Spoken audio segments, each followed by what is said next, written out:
Throughout this past decade, the opioid epidemic has been at its all-time high. In the 90s, this was not thought of as a significant problem. Even today, with the epidemic's growing numbers, not everyone is well aware. Opioid abuse only impacts you, but also the ones around you. In 2016 alone, there was around 64,000 opioid-related deaths in the United States. The problem mostly affects us, the youth. Not only does the number of minors abusing increase every year, but the youth also has a power to eradicate the epidemic.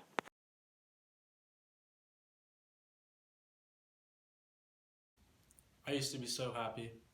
A-plus student, captain of the football team, and one of the most popular kids in school. I had a good group of friends who were also very smart kids, but who knew that one choice could change that all forever? I decided to ditch them only for one night and go to a party with a different group that I only knew for a few months. They seemed cool at first, but they're into very different things than I was used to. For example, they would usually smoke marijuana and try to get me to do it also. I usually came up with some excuses like, oh, I had football going on, or I would just tell them I wasn't feeling it that day. One night was different.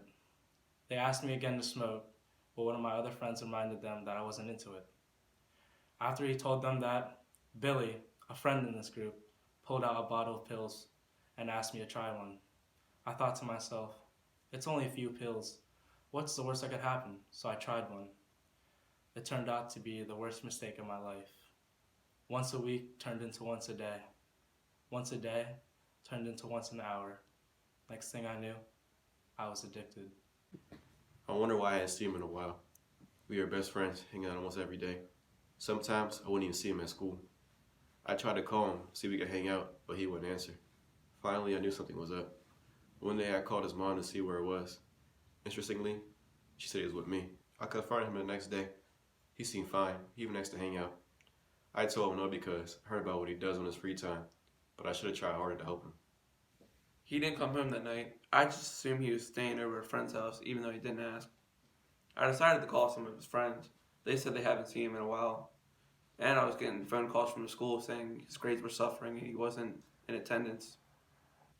This worried me because he was an A-plus student, a star athlete, and just not like him.